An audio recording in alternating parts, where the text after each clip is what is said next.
All right, how's it going? Welcome back to another video for numbers and sets. First thing that you might have noticed, and hopefully you've already noticed this from the title, but there is a new section header up here on the board. I think the last one was counting in integers, but now we are moving on to this thing called modular arithmetic. And that's always exciting, right? When we get to move on to a new topic. And I always like the first video in a new topic too, because it's kind of the introduction to that new topic, and everybody starts off on the same page, and we're going to start with the fundamentals and really build up from there. So because of that, I am excited to jump into this video. So just to quickly recap, I guess, where this phrase modular arithmetic fits in with the overall course on numbers and sets. Numbers and sets, of course, is split into both a set theory and number theory. And there are various topics in number theory, some of which we have already covered, which looks at divisibility properties. What does it mean for one number to be a factor of another? Talked a lot about prime numbers. And then in the most recent section, we were doing a lot with counting and tools that we can use to count. And then we finally talked about the proof technique of induction. Where modular arithmetic fits in is it is one of the next main concepts that gets introduced in elementary number theory. So we're still in the numbers part in the sort of the overall realm of numbers and sets. Okay, so just to give a little bit of context on where everything fits in, right? But let's start off by just trying to understand what this phrase modular arithmetic means, because we might not know off the top of our head, right? And there are two words in modular arithmetic, and most likely we're more familiar with one of those two words, which is going to be the second of the two. Modular arithmetic is a type of arithmetic. So a good first question, I think, to start this off is, well, what is arithmetic? Right? And we could go through the process of really trying to accurately define what arithmetic is, but what I want to do for this video is just to say, when we hear the word arithmetic, what should be coming to our minds? What should we be thinking of intuitively? And hopefully we're familiar with the answer to this question. When we talk about arithmetic, this is the same introductory math that we were learning when we were in kindergarten up through elementary school. So when we're learning how to add two numbers or to subtract or multiply or divide two numbers from each other, just the act of performing some of those basic fundamental operations on various numbers is the act of doing arithmetic. And whenever we refer to arithmetic throughout the next several videos, that is what you should be thinking of in your head. Okay, so hopefully that makes sense. We're starting off on a grounds that we are definitely all familiar with. That's good, right? But what is this additional word right here, modular arithmetic? How does that change the standard arithmetic that we're all very familiar with? And to see how modular arithmetic is different from standard arithmetic, I want to start by maybe just drawing a number line right here. Maybe we'll put 0 in the center. And if I were to keep drawing the little tick marks on the number line, I'd have 1, 2, 3, 4, and this would keep on going, right? And we might be like, yeah, it's going to keep on going. But I want to almost stop right there, because that in itself is kind of an interesting property. We can keep on counting to larger and larger and larger numbers, and there is no end. There's no end of this number line. We would never reach a final largest number with standard counting, right? But when we start to talk about something called modular arithmetic, now we are talking about a number system where that is actually not the case. We're going to be talking about a way of counting where there actually is a final largest unique number. And once you reach that final largest number, you actually loop back around to your starting number 0. Probably to make sure that we get an intuition for this, one of the most common examples that shows up in everyday life is if we are looking at a clock. And I probably could have drawn this out ahead of time, but that's all right. 9, 10, 11. This is what a clock might look like, right? And maybe let's see, it is 9:03 right now, p.m. At the point that I'm making this video. So see if I know how to draw this. I think the little hand goes right there, and then the big hand goes something like that, right? Anyways, this would be an example of a clock. And what I want to point out on this clock is that you notice that we start counting at the number 1 right here, and we go 1, 2, 3, 4, 5, 6, 7, 8, 9, 10, 11, 12. But once we reach the number 12, there is no number 13 on a clock. At least on clocks that are not on military time, of course, right? On this type of clock right here, once we reach 12, we're going to go back to the number 1. We are circling back to our starting point. So this is an example of a system where we would say that 12 is what is known as the modulus for this overall system. It is the number that once we reach this number, we're going to loop back to the beginning starting number. Now, the main difference between what we're going to be doing throughout this section and this example is that the starting number here is the number 1, whereas in what we're going to be doing, the starting number is typically going to be 0. Okay, but other than that, we're still going to have the same fundamental idea of there being a largest number, which we refer to as the modulus. Okay, so maybe to give another example besides just a clock, let's say that we're working with a modulus of 5, because we can work with we can assign any natural number to be a modulus. It doesn't have to be 12. It's just that happens to be a convenient example. So let's say we're working with a modulus of 5, and maybe I'll do this over here. Let's write this out. Let's say we have a modulus of 5. The modulus is 5, and we want to start counting the various natural numbers. Say, okay, well, we have 0, 1, 2, 3, 4, 5, 6, 7, 8, and I'll just say and so on, right? And these are the numbers that we would count if essentially there is no modulus. But in the case where there is a modulus of 5, what would these numbers correspond to in this number system? Well, let me come over here. 0 is going to be 0. So maybe I'll write, this goes to 0. Let me make that 0 a little bigger. 1 is going to go to 1. 2 is going to go to 2. 3 is going to 3, and 4 is going to 4. But once we reach the modulus, once we reach this number 5, we are now, instead of going to write 5, we are going to loop back to 0. So this would go down to 0. And then this pattern of 0, 1, 2, 3, 4 is just going to repeat. So 0, 1, 2, 3, 4, 0, 1, 2, 3, and so on, and 4, 0, 1, 2, 3, 4. And that's how numbers can be thought of in a number system where we have a modulus. Okay, so hopefully that makes sense. Now, the next thing that I want to do is to give a more concrete word for this sort of mapping that we have right here.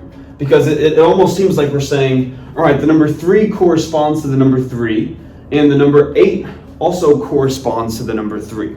But what is that word that we use in math to say corresponds to? And that word is congruent. Okay, so what we would say for maybe this number right here, the number 8, we would say that 8 is congruent to the number 3 modulo 5 when working in a number system with a modulus of 5. Okay, so the word congruent is what we would use to describe 8 when we say that it is congruent to 3. Okay, so just getting familiar with some of the terminology that we're going to be using a lot in these next several upcoming videos. Okay. Now let's keep going. If we want to maybe write mathematically that 8 is congruent to 3 modulo 5, how would we do that? What is the notation to describe that? And what I'm going to do is I'll write it down here. So if we want to say that, we would write 8, and then to say if 8 is congruent to, we would draw 3 lines like this. So it's almost like an equal sign, but with just one more horizontal line either above or below it. So 8 is congruent to the number 3, and then we would have to say under which modulus. And then to denote a modulus of 5, we would then put a set of parentheses over here and write mod 5, like this. So the way this reads is 8 is congruent to 3 modulo 5. Okay? Hopefully this is making sense so far. Just introducing new terminology, new notation, but just kind of to get familiar with some of the introductory concepts for modular arithmetic. All right. Now, if we want to generalize this, because this is a specific example, right? We have one number that is congruent to another number under a specific modulus. But how do we say that any arbitrary number being congruent to any other arbitrary number under some general modulus? What is the notation that we use to describe that? So what I'm going to do, I'm going to write out that definition down below right here, and then we'll go through that together.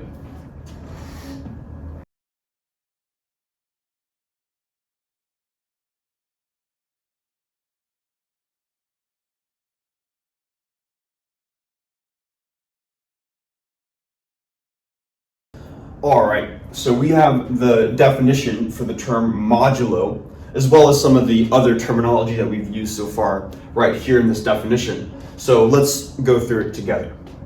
It says if we have integers a and b have the same remainder after division by m, where in this case m is going to be the modulus. And the mathematical way of writing that too is by saying that m divides a minus b. So if that's true, then we say that a and b are congruent modulo m, and we would write that using kind of the same syntax that we had right here, where we would say that a is congruent to b modulo m. Okay, so that is the definition for what it means for two numbers to be congruent under an arbitrary modulus. And I like this definition because it provides a concrete way of quantifying if any two numbers are congruent. Because you can imagine that in this example right here, we were able to see that the numbers 3 and 8 are congruent under the modulus of 5.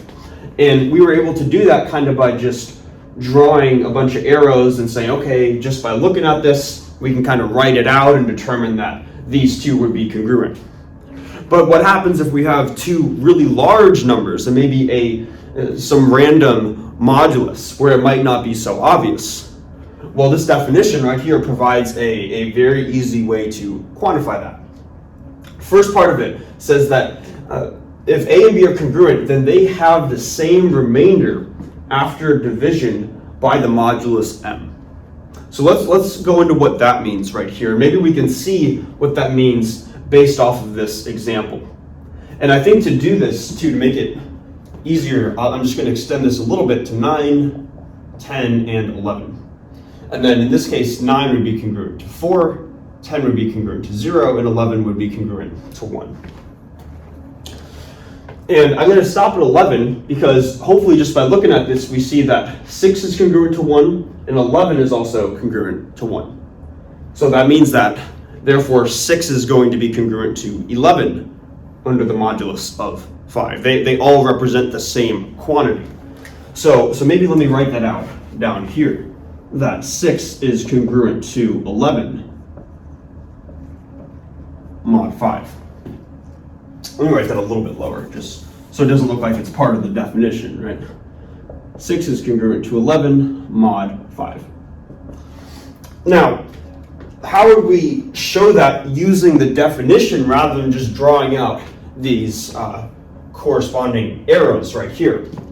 Well, we would first check, do 6 and 11 have the same remainder when divided by 5? Let's take a look at the number 6. If we took 6 divided by 5, we would get one amount of 5. Excuse me, one sort of quantity of 5, and then there would be 1 left over. We would have 5 plus 1 to get to 6. So another way of writing 6 is 1 times 5 plus a remainder of 1. So 6 has a remainder of 1 when divided by 5. What about the number 11? Well, to get to 11, we'd first count 5, then another 5 to get to 10, and then we need to add a remainder of 1 to go from 10 to 11. So both 6 and 11 have the same remainder when divided by 5. Now, another way of writing that condition is through this right here. You can imagine if our first number, maybe 11, has a remainder of 1, and our second number, maybe 6, also has a remainder of 1. Then when we subtract these two, the remainders are going to cancel out and we're left with a remainder of 0. And when you have a remainder of 0, what that is saying is that the number that you're dividing by, our modulus, is going to just divide whatever this quantity is right here. And this was some notation that we used when we were talking about division, and that's kind of why we introduced it in earlier sections, because it's really going to be useful in some of these later sections on number theory. So maybe just to write this part out for this example right here, if we set A to be 11 and B to be 6, then we can write 11 minus 6 is just the number 5. And of course it makes sense that 5 divides this number. M divides A minus B, like this. 5 divides itself and you get the number 1, right? Hopefully that makes sense. Now, maybe let's come up with another example and see how it fits into this definition right here.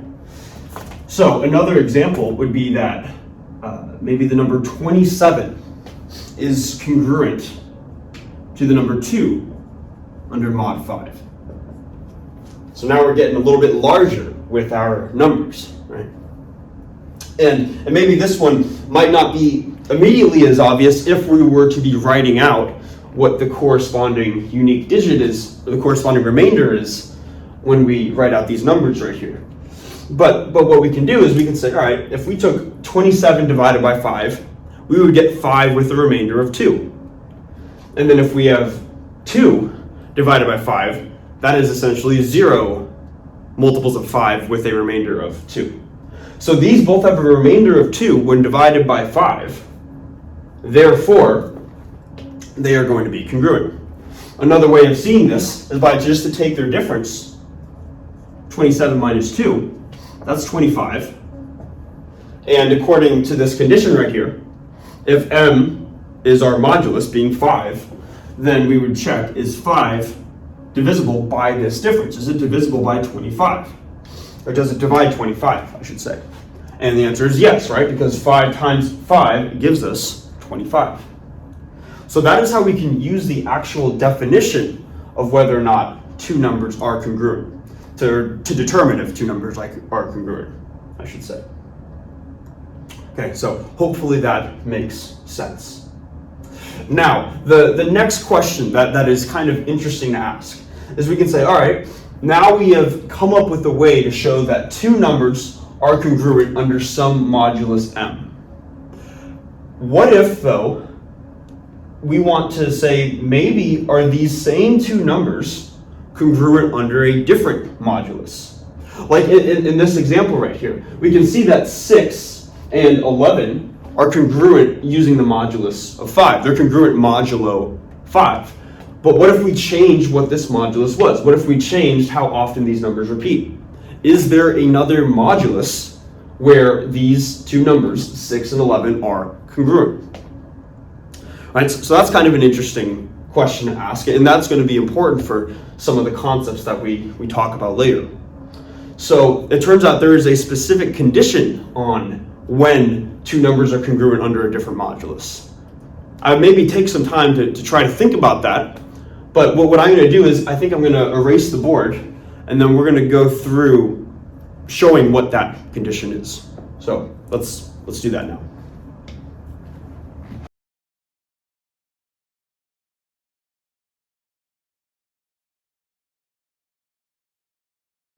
All right, so have this proposition right here that gives us the answer to when are two numbers congruent under a different modulus. But let's read it together.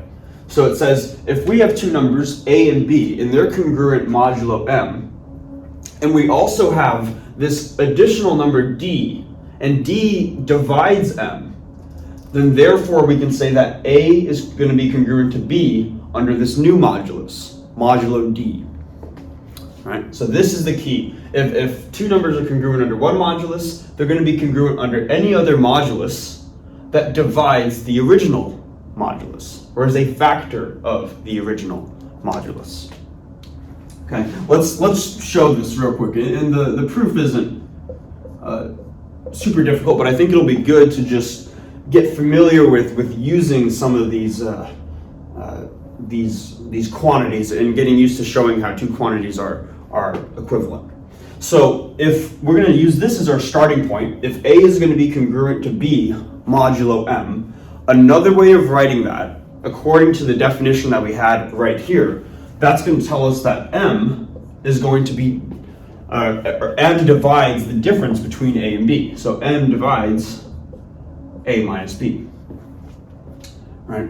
And just knowing this step and getting comfortable with this step is probably one of the good first steps that you're going to want to take, is immediately recognizing, all right, if two numbers are going to be congruent, then we immediately know that this is true, and vice versa. If we ever see this, that means a is going to be congruent to b under this modulus right here. Okay? But anyways, that's the first step. Then we're going to use this information that d divides m, like this. And I probably should have even, let me actually do this real quick. Let me write d divides m on the other side. D divides m. And the reason that I'm doing this is because hopefully we're familiar with the fact that we can utilize the transitive property for the divides operator. So if d divides m and m divides a minus b, then therefore d is going to divide a minus b. Right? That's just a property of what this operator was, and I believe we talked about that when we were talking about the section on division. So therefore, if we have both of these, then we can say that, therefore, d divides the quantity a minus b through the transitive property. And now if this is true, that d divides a minus b, we can just go back interchangeably from this syntax through this syntax right here. Say if this is true, that tells us then that a is congruent to b modulo d. Okay, so hopefully we see how that works, where there's not too many steps other than being comfortable with the fact that this and this are interchangeable with one another. Okay, so hopefully that makes sense. Now, next thing that I want to do is because we're starting to see, okay, these are how two numbers are going to be congruent to each other on or under various different, I think it's moduli. I think that's the plural. I'm not an English major, so don't quote me on that. But we see how two numbers are congruent under various different moduli. What we might want to do though is to try to connect this stuff back to the standard arithmetic that we're familiar with. Because after all, if modular arithmetic is a type of arithmetic, it would be nice to make some connections. And after making a few introductory statements just to get familiar with the syntax, that is usually the next logical choice that we'd want to do. We want to say, okay, how is this new form of arithmetic familiar with the standard arithmetic that we learned when we were just kids? Right? So that's what I'm going to do right now. I'm going to write out a proposition to see, and to essentially connect modular arithmetic to standard arithmetic. Okay, so let me write that out here.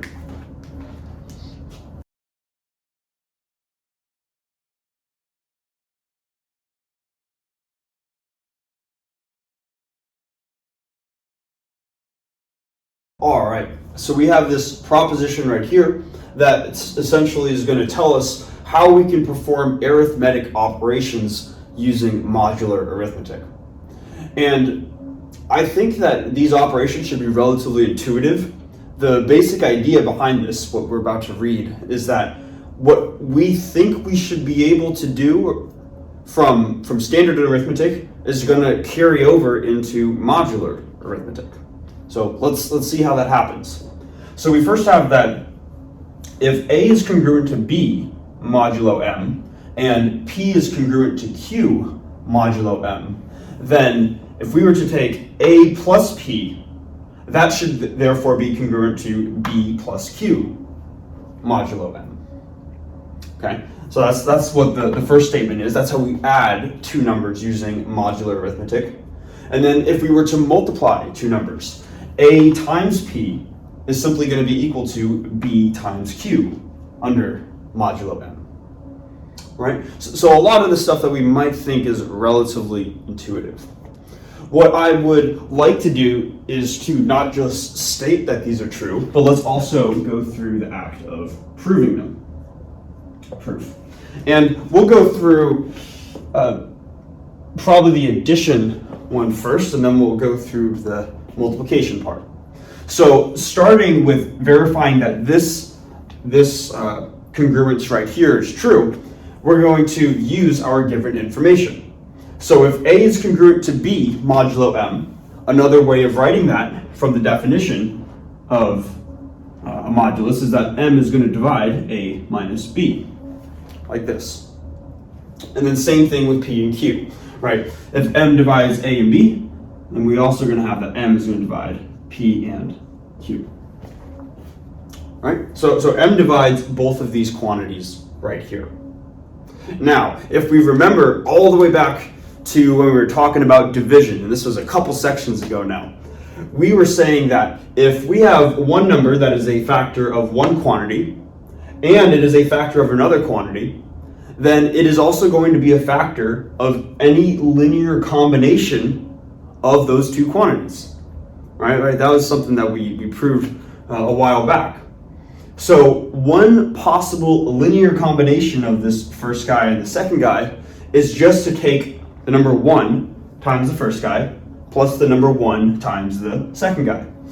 That is a fancy way of saying that M is also going to divide this first guy plus the second guy. So what we have here is that M divides A minus B plus P minus Q, like this. Okay?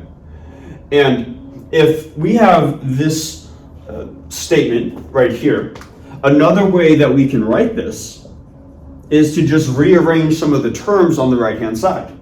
So I have both a positive A and a positive P, so I can write those first as A plus P. And then I also have a negative B and a negative Q, so I can factor out the minus sign, which leaves me with B plus Q. I'm saying, all right. But pay attention here, because what we've just shown is that M divides some quantity minus another quantity.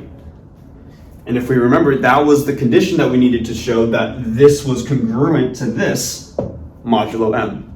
So what we've just shown is that A plus P, therefore, is congruent to B plus Q modulo M, like this. All right, so that is the first part of the proposition. Now, moving on to this second part of the proposition right here, what we could do is we can use the same starting point where we know that if A is congruent to B mod M, then M divides A minus B. And then if P is congruent to Q mod M, same thing, right? We can say that M divides P minus Q.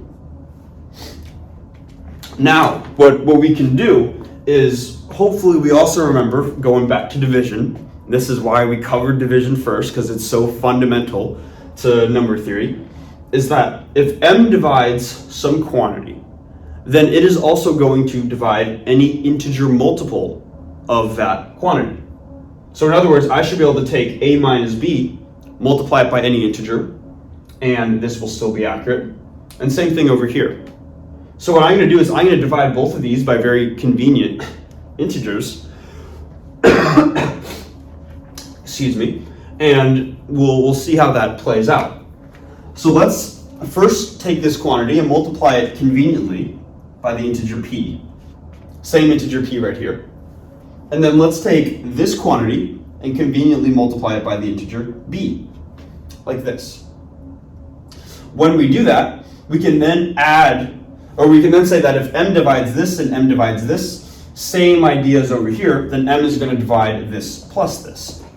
So we're going to have that m divides p times a minus b plus p times b times p minus q. Right? And we can distribute the p and the b into all of these terms. And when we do that, we're going to get m divides pa minus pb, pa minus pb, plus pb minus qb, or bq. Right? And hopefully we see that minus pb and the plus pb are going to cancel out, and we're left with m divides ap minus bq.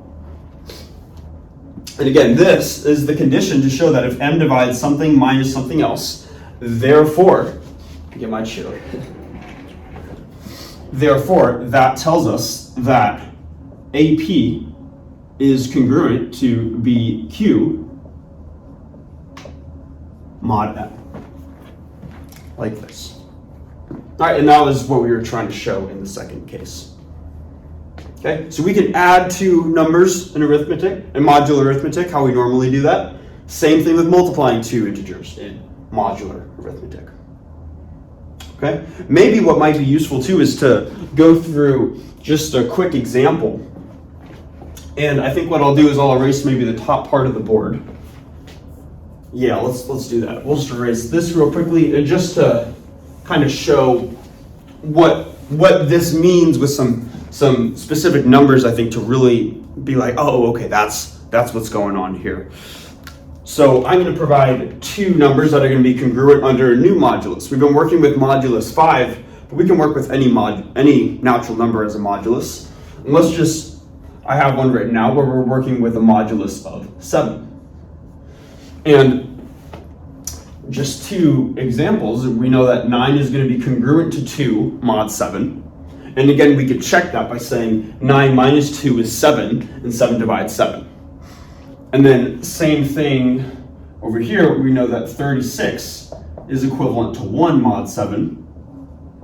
And we could check that by taking 36 minus 1 is 35. 35 divided by 7 is 5, a whole number, therefore this congruence is correct. And what we might want to do is we might want to say, what is 9 plus 36 mod 7? 9 plus 36 is going to be congruent according to this property right here. Well, we're going to say, all right, 9 is congruent to 2, and 36 is congruent to 1 mod 7. So therefore, the result is going to be congruent to 3 modulo 7. Right? So that is how we can add two numbers. And then same thing with multiplication, right? If we wanted to do 9 times 36, that is just going to be congruent to 2 times 1. 2 times 1 modulo 7. And then 2 times 1 is just the number 2, right? So this is simply going to be 2 mod 7. So we can see that using these properties that we just proved, we can take these relatively large numbers, write down some numbers that they are congruent to under the same modulus that are significantly smaller, and that allows us to compute these various operations a little bit easier. So in a sense, if we are comfortable with showing that two numbers are congruent in the beginning, doing this work, then performing computations in modular arithmetic can often be easier than performing computations in just standard arithmetic. And that's kind of cool, right? And it's also cool and convenient in a good way that the same rules that we are familiar with and that we've been familiar with still check out. So we don't have to learn anything new in terms of fundamental operations so far, right? So hopefully that makes sense. What I want to do now is erase the board, and then I want to say what we've been doing so far is kind of just establishing some of the terminology and some of the fundamental properties with modular arithmetic. But what are some of the problems that modular arithmetic can solve? How can we use modular arithmetic to solve various types of problems? We're going to go through a couple examples in this video, but we're really going to save kind of a lot of those details in really diving into depth for the next video. But I'm starting to get ahead of myself. I'm going to erase the board, and then we're going to start to see how this is useful in some other math problems right now.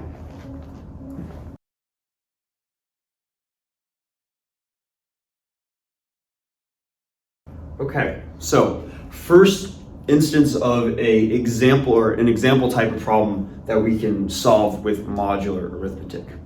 And this is called a congruence right here. This is something that we might want to solve. And this might look familiar from standard algebra 1 or algebra 2, where we have like this classic problem of solve for x, right? And then you do these various operations that we learned from arithmetic to isolate and to solve for x by itself. And if we were to do this using standard arithmetic, and we didn't have this modulus right here, we would simply say, all right, to get x by itself, we need to divide 7 over to the other side, and that would give us x is equal to 2 divided by 7. But what happens when we have a modulus? What can we do? Because if you remember in the two properties that we showed right here, we showed that if you add two numbers, that is the standard addition that we would expect from arithmetic, and same thing with multiplication. But we didn't talk about division, and it turns out that we can't just divide this 7 over in the standard way, but there is a trick that we can use to effectively divide the 7 out of here and to get x by itself, because that's the overall goal right here, is to solve for x. So how do we do that?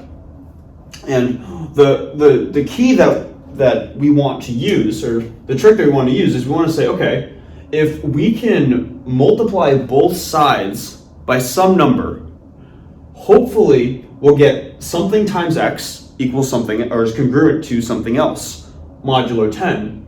And whatever this new number is here that's multiplying x, that new number will be congruent to 1. And if that number is congruent to 1, we can rewrite this times x as just the number 1 times x. So, or in other words, just x. So that is how we can get x by itself. All right, let's see how to do that. And the numbers here are convenient so that it works out nicely, but this is, I think, useful in proving a point. Hopefully we're familiar with the fact that 7 times 3 is 21. And if we were to take 21 and see what is that number congruent to under mod 10. 21 is 2 times 10 with a remainder of 1. So 21 is just congruent to 1 mod 10. And that is useful because we can take both sides of this congruence and multiply it by 3, and now this number 21 is going to appear. So if we take 3 times 7x, that should be congruent to 3 times 2, all under mod 10. Just taking our original problem, multiplying 3 on both sides. This is going to give us 21x is congruent to 6 modulo 10. And 21, like we said right here, is just congruent to 1. So another way of writing this is 1 times x, or just x.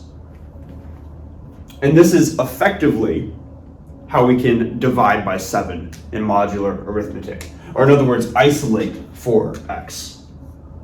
So this is one way that we can solve various congruences. Okay, so hopefully that makes sense. Classic relatively straightforward congruence, but still the technique of doing it is useful. Now to move on to a problem that might seem a little more common, because how often do we see congruences? After all, it's our first time learning about them in this video, right? So let's work on a problem now that does not involve, or does not initially involve a modulus. And this is, I think, an interesting application. So let's say we have 2a squared plus 3b cubed equals to 1 for some numbers a and b. And maybe what we're interested in is saying, all right, I have this equation, and I want to know, are there any integer solutions to the numbers a and b? In other words, can I plug in any, because again, we can effectively think of an integer as some positive or negative whole number or the number 0. So in other words, can we think of plugging in some whole number here and some whole number here such that we're going to get 1 as our result? And we can actually use modular arithmetic to answer that question. Are there integer solutions for a and b? And so we might be saying, all right, how do we do that? And let's start with kind of the first property, which I think is really interesting. If we have some equation like this, then this equation should be valid under a given modulus. So what we can do is we can say this left-hand side, 2a squared plus 3b cubed. If we work under a convenient modulus, which I'll provide that convenient modulus just for this example, under a modulus of maybe 3, that should equal the number 1 under that modulus of 3. All right? So if this equation is true, then this equation should also be true. So that is an instance of how we can take some equation and then apply modular arithmetic to it. And we might say, okay, but how do we actually use modular arithmetic to solve if there are any possible integer solutions for a and b? And the way that we can do that is we can start by looking at this term right here, 3b cubed. And we can ask ourselves, what is 3b cubed congruent to modulo 3? And there are one of 3 possible choices, right? Because under modulo 3, numbers can either be congruent to 0, 1, or 2. They can't be congruent to 3 because that's when you loop back around and go back to 0. So 3b cubed is going to be congruent to one of those 2. And it turns out that 3b cubed is just congruent to 0, mod 3. We might be saying, how do you know that? How do you know that's the case? And the way that we can see that is by referring to the definition of what it means for 2 numbers to be congruent, going back to that definition that we saw earlier. Remember, if 2 numbers are congruent under a certain modulus, that means that the modulus, in this case 3, divides the difference of these 2 numbers, divides 3b cubed minus this number 0. Anything minus 0 is just itself. And is it true that 3 divides 3b cubed? Or in other words, is 3b cubed an integer multiple of 3? Maybe I'll write it like this. Is 3b cubed equal to 3 times some integer, k? The answer is yes, right? If b is in fact an integer, which is what we are looking for, then we just set k to be b cubed, and we see that 3b cubed is an integer multiple of 3. Hopefully I'm not over-explaining this. Hopefully this makes sense. So, and this is kind of another nice property that shows up in modular arithmetic. If one number is ever a factor of another number, another way of saying this is that this number is always going to be congruent to 0 under this modulus. And that is going to be very useful for solving these types of problems right here. Because if 3b cubed is congruent to 0 modulo 3, this equation can be simplified, bringing down our original equation right here. This equation can be simplified to 2a squared plus 0 modulo 3 is equal 1 modulo 3. Or in other words, 2a squared plus 0 is just 2a squared, right? We say, okay, this is interesting. So now we have this problem, 2a squared is equal to 1 modulo 3. And we want to see, essentially, is there an integer a whole number a, that will satisfy this? And we might say, I'm not sure, how do we actually check that? And this is where modular arithmetic is very useful. Again, we said under a modulus of 3, there are only 3 possible unique values. This number could be congruent to 0, or congruent to 1, or congruent to 2. Only those 3 possibilities, though. Specifically, the number a can be, if this is a whole number, which is what we're looking for, then a is either going to be congruent to 0, 1, or 2. So all we have to do is to go through each of those possibilities. Let's first take the case where we suppose that a is congruent to 0, mod 3. Then this equation right here can be rewritten as 2 times 0 squared equals, does that equal 1? And 2 times 0 squared is just 0. 0 does not equal 1. Therefore, a cannot be congruent to 0. Let's take the next case. What if a is congruent to 1 modulo 3? Well, in that case, we can replace 2a squared with 2 times 1 squared. So we get 2 times 1 squared, and that is equal to 2 times 1, or 2, which is not equal to 1, our right-hand side. That's not equal to 1. So therefore, a cannot be congruent to 1. That leaves one possibility. Is a congruent to 2 modulo 3? And if a is congruent to 2 modulo 3, we replace this a with the number 2. So we get 2 times 2 squared, which is 2 times 4, or 8. And 8 modulo 3, I would recommend that you try to think about what that number is congruent to, modulo 3.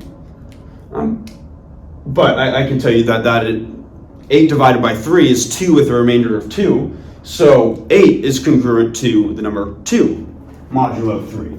So this is, let's write this. This is congruent to 2, modulo 3, but the number 2 is not the number 1, which is this right-hand side that we were hoping for. So it seems like a cannot be congruent to 0, it cannot be congruent to 1, and it cannot be congruent to 2. Because a must be congruent to one of these 3 in order to have an integer solution, and because it is not congruent to any of them, therefore we can say through modular arithmetic that this equation has no integer solutions for a and b. There is no whole number that you can plug in for a and you can plug in for b where you're going to get 2a squared plus 3b cubed equals 1. It's impossible. This is a way of showing it. All right. So really, really cool stuff. This is, as you might be able to tell, this is a lot more powerful than we might initially think. Just introducing number systems where all of a sudden we're wrapping around to the beginning allows us to utilize so many tools that we never thought possible. And this is just the first video, the introduction to modular arithmetic. Over the next several videos, we're really going to dive into many more properties. And this is kind of like just the tip of the iceberg in seeing how useful and how powerful and really how fun modular arithmetic can be. But I'm going to call it for this video. So thanks so much for watching, and I will see you in the next one.